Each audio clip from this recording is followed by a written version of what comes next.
খাওয়া তো দূরের কথা, অনেকে জানেই না শাপলা যে খাওয়া যায়। শাপলা একটি ফুল জাতীয় সবজি, আর এই ফুলের ডগাটা বা লতাটা যে খাওয়া যায় এটা অনেক জেলার মানুষই জানে না। আমাদের মানিকগঞ্জে কিন্তু বেশ প্রচলন আছে এই শাপলা খাওয়ার। আনাচে কানাচে খালে বিলে অনেক জায়গায় এই শাপলা এমনিতেই হয়ে থাকে, আর সেগুলো দেখা যায় যদি গ্রামে থাকি তাহলে তো আর কিনতে হয় না।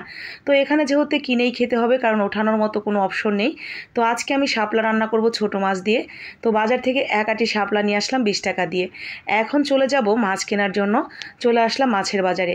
এখানে আমি আমার পছন্দ মতো কিছু ছোট মাছ নিয়ে নিলাম 100 টাকার মতো।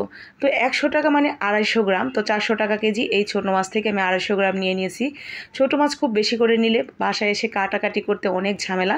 তো আমি ছোট মাছ কিনলে 250 গ্রামের বেশি কখনোই কিনি না, খুব ঝট করেই হয়ে যায়। আর একবার রান্না করব, একবার খাবো, ব্যাস। আবার যেদিন খেতে ইচ্ছে করবে সেদিন নিয়ে আসবো। ফ্রিজে থাকা মাছ একদমই খেতে ইচ্ছে করে না, একটু অন্যরকম হয়ে যায় টেস্ট। যার জন্য আমি মাছের ক্ষেত্রে অন্তত এই জিনিসটা মেনটেন করি। খুব অল্প করে মাছ কিনি, 2-1 দিন খেয়ে তারপরে আবার কিনতে যাই। তো এখন আমি মাছটা সুন্দর করে কেটে কুটে পরিষ্কার করে ধুয়ে নিলাম। এখন শাপলাটাকে সুন্দর করে উপরের যে আঁশটা আছে সেটা ছাড়িয়ে বড় বড় করে টুকরো করে কেটে নেব। ঝোল রান্না করলে একটু বড় বড় করে কেটে নিলেই ভালো লাগে, তবে পছন্দ মতো ছোটো বড় সাইজ করে নেওয়া যাবে। আর ভাজি করলে ছোট ছোট করে কাটলে বেশি ভালো লাগে খেতে। তো আমি বড় বড় করে রান্না করছি। শাপলা কিন্তু 2 ধরনের শাপলা পাওয়া যায়, একটা লাল শাপলা আর একটা আপনার সবুজ শাপলা। তো সবুজ যে শাপলাটা সেটা রান্না করলে তরকারির কালারটা অনেক সুন্দর থাকে। তো আমার এখানে শুধুমাত্র সবুজ না, একটু লাল সবুজ মেলানো আছে, তরকারির কালারটা একটু অন্যরকম হবে, তবে টেস্টের কিন্তু কোনো হেরফের হবে না।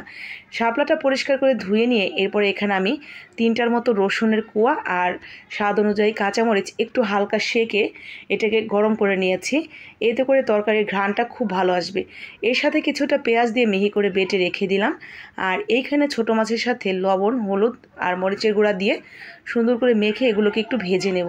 শাপলার সাথে ছোটো মাছের ঝোল রান্না করলে ছোটো মাছগুলো হালকা একটু ভেজে নেওয়ার চেষ্টা করবেন, এতে করে ঘ্রাণটাও ভালো আসবে আর খেতেও দুর্দান্ত লাগবে। তো আমি ছোটো মাছগুলো প্রথমে যেগুলো বড় ছিল সেগুলো আগে ভেজে নিয়েছি, এরপরে ছোটোগুলো ভেজে নিলাম। এবার তেলের উপরে সামান্য একটু আস্ত জিরা ফোড়ন দিয়ে বাটা মশলাটা দিয়ে একটু কিছুক্ষণ নাড়াচাড়া করে নিতে হবে যাতে কাঁচা ঘ্রাণটা চলে যায়। কাঁচা ঘ্রাণ চলে গেলে আমরা শুকনো মশলার মধ্যে হলুদের গুঁড়া, মরিচের গুঁড়া, ধনিয়ার গুঁড়া, স্বাদ মতো লবণ দিয়ে মশলাটা ভালো করে কষিয়ে নেব কিছুক্ষণ। মশলাটা কষানো হয়ে গেলে দিয়ে দিব সেই শাপলার ডাটাগুলো দিয়ে আমরা ততক্ষণ রান্না করে নেব যতক্ষণ না পর্যন্ত ডাটার থেকে কিছুটা পানি বেরিয়ে এটা সুন্দর মতো সিদ্ধ হয়ে যাচ্ছে। একটু ঢাকনা দিয়ে ঢেকে ওলটপালট করে কিছুক্ষণ রান্না করে নিলেই দেখবেন ডাটাগুলো নেতিয়ে যাবে, আর ডাটা থেকে যে পানিটা ছেড়ে দিবে সেটাতেই ডাটাগুলো সিদ্ধ হয়ে অনেক সুন্দর হয়ে যাবে। তো ঠিক এরকম যখন হয়ে যাবে একদম সুন্দর মতো, তখন আমরা দিয়ে দিব পরিমাণ মতো কিছুটা পানিটা দিয়ে একটু কিছুক্ষণ ওয়েট করব বলক ওঠার জন্য। বলক উঠে গেলে মাছগুলো ছেড়ে দিব। ব্যাস, এই পর্যায়ে একটু লবণ চেখে দেখে তারপরে সুন্দর মতো রান্না করে নামিয়ে নেবেন। এত বেশি মজার এই শাপলা দিয়ে মাছের ঝোলটা, একবার হলেও খেয়ে দেখবেন যারা এখনও খাননি। আশা করি ভালো লাগবে। ভালো লাগলে লাইক করবেন, শেয়ার করে দেবেন।